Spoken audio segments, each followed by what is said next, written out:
Hello' everyone, আপোনালোকে চাই আছে আপোনালোকৰ আপোন চেনেল ইগাল এডুকেশ্যন আৰু মবিল মুণ্ড। আৰু আজি আমি অকণমান বিএডৰ এক্সামৰ বিষয়ে অকণ কথা পাতিব ওলাইছোঁ, কাৰণ বহুত ছাত্ৰ ছাত্ৰী সুধি আছিলে যে বিএডৰ এক্সাম কেনেকুৱা হয়, কি পঢ়িব লাগে, কেনেকুৱা পঢ়িব লাগে, গোটেইখিনি অকণমান আজি আমি ডিছকাশ্যন কৰিম।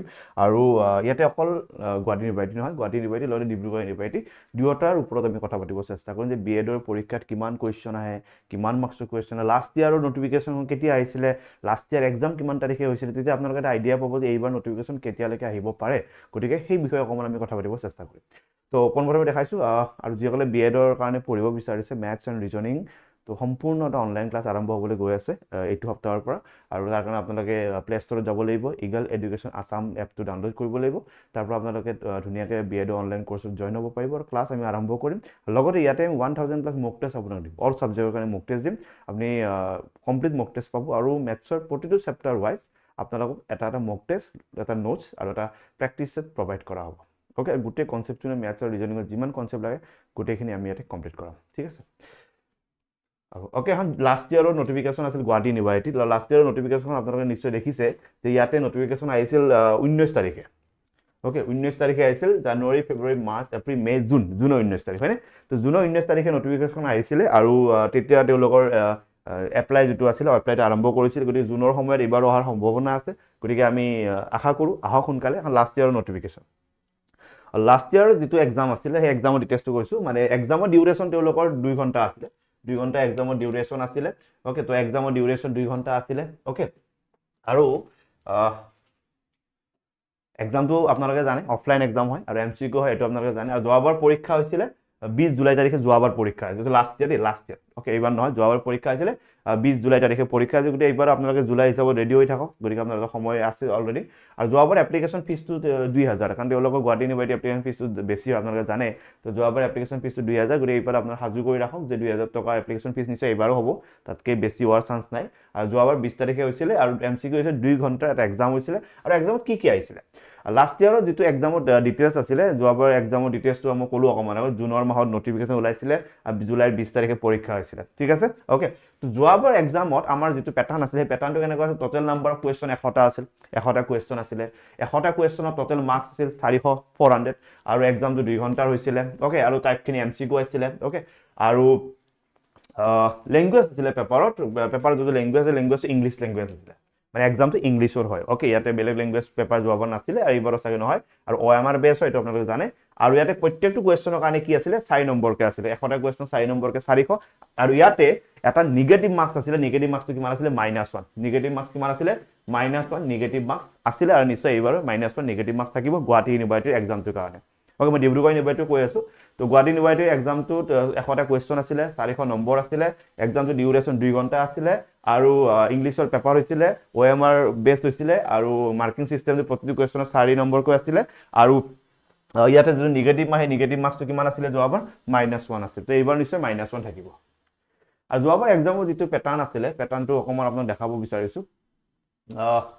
ইংলিছৰ আপোনালোকে দেখিছে 120 নম্বৰ আহিছিলে, হিষ্ট্ৰী 120 নম্বৰ আহিছিলে, টেষ্ট অফ ৰিজনিং আৰু মেথছ যিটো আছিলে তাতে 120 নম্বৰ, আৰু বাকী যদি ইণ্ডিয়ান এডুকেশ্যনৰ ওপৰত যিটো প্ৰশ্ন আহে সেই প্ৰশ্নটো আছিলে 40 নম্বৰ। তো এইফালে 120, 120, 360 আৰু এইফালে 40, টোটেল কিমান 400 নম্বৰ।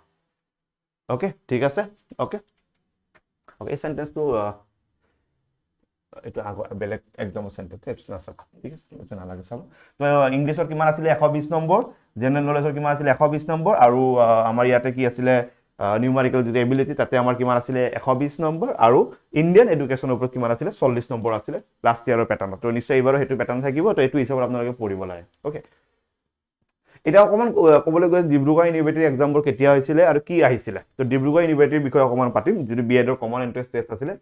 আৰু এইখন আমাৰ অফলাইন হয়, যিসকলে অফলাইনত পঢ়িব বিচাৰে, আছাম পুলিচ হওক, বিএড হওক, DLEড হওক, যিকোনো এণ্ট্ৰেন্সৰ কাৰণে অফলাইনত গুৱাহাটীত পঢ়িব বিচাৰে তেনে আমাক কণ্টেক্ট কৰিব পাৰে। আমাৰ লখৰা চাৰিআলিত আমাৰ ব্ৰাঞ্চ আছে, তাত মেথছ ৰিজনিং অল ছাবজেক্ট আপোনালোকে অফলাইন পঢ়িব পাৰে।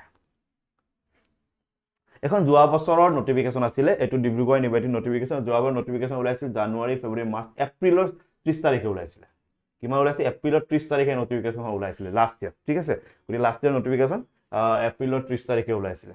অ'কে, কিন্তু এক্সামৰ কিবা ডেট আছিলে, আৰু এক্সামৰ ডেটটো আপোনালোকে দেখিছে ইয়াতে বেলেগ বেলেগ এক্সামৰ ডিটেইলছ আছে, লাষ্ট ইয়াৰৰ আছিলে, আপোনালোকে লাগিলে চাই ল'ব পাৰে।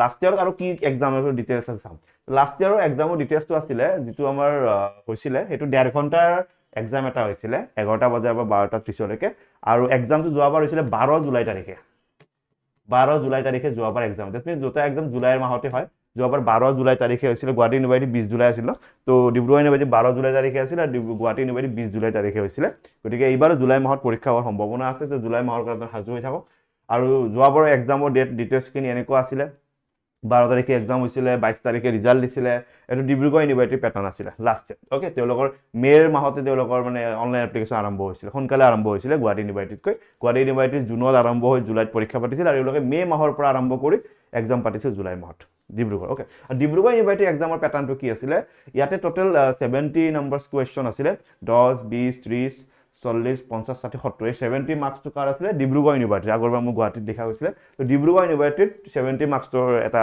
পেপাৰ আছিলে জেনেৰেল ইংলিছ আছিলে 15 জেনেৰেল নলেজ আছিলে 25 ৰিজনিং আছিলে 10 আৰু নিউমাৰিকেল এবিলিটি মেথমেটিক্সৰ আছিলে 10 নম্বৰ আৰু টিচিং এপ্টিটিউডৰ ওপৰত আছিলে 10টা কুৱেশ্যন ওকে এই গোটেইখিনি ডিব্ৰুগড় ইউনিভাৰ্চিটিৰ কাৰণে আছে যদি ডিব্ৰুগড় ইউনিভাৰ্চিটি পেপাৰখন অকণমান সৰু থাকে গুৱাহাটী ইউনিভাৰ্চিটি পেপাৰখন অকণমান দীঘলীয়া থাকে গতিকে গুৱাহাটী ইউনিভাৰ্চিটি 100টা কুৱেশ্যন 400 নম্বৰ ডিব্ৰুগড় ইউনিভাৰ্চিটি 70টা কুৱেশ্যন আছিলে আৰু ইয়াৰ এক্সামটো 1.5 ঘণ্টা আছিলে তাৰ এক্সামটো কিমান আছিলে 2 ঘণ্টা কাৰণ তাতে 100টা কুৱেশ্যন আছিলে ইয়াত 70টা কুৱেশ্যন আছে আৰু তাতে 100টা কুৱেশ্যন 2 ঘণ্টা 70টা কুৱেশ্যন 1.5 ঘণ্টা ডিব্ৰুগড় ইউনিভাৰ্চিটি আৰু সেইটো গুৱাহাটী ইউনিভাৰ্চিটি তো বুজি পাইছে গতিকে আপোনালোকে পঢ়ক এটা পেটাৰ্ণ লওক আপোনালোকে এটা বস্তু গম পাইছে জেনেৰেল ইংলিছ লাগিবই যিকোনো ইউনিভাৰ্চিটিৰ কাৰণে বা জেনেৰেল নলেজ লাগিব ৰিজনিং লাগিব মেথছ লাগিব আৰু অকণমান টিচিং এপ্টিটিউড মানে এডুকেশ্যনৰ ওপৰত অকণমান আমাৰ নলেজ লাগিব এডুকেশ্যনৰ ওপৰত আপোনাৰ বস্তু জানিব লাগিব ওকে তো সেই বস্তুখিনি আপোনালোকে পঢ়ক আৰু তাৰ ওপৰত আপোনাৰ প্ৰশ্ন যিহেতু আহি আছে তো তাৰ ওপৰত প্ৰশ্ন আহিব ঠিক আছে আৰু আপোনালোকে যদি মক টেষ্ট দিব বিচাৰে ইগল এডুকেশ্যন আছাম এপটো ডাউনলোড কৰক যিকোনো এক্সামৰ মক টেষ্ট দিয়ক কম মূল্যত ঠিক আছে ওকে তো লগ পাম এটা নতুন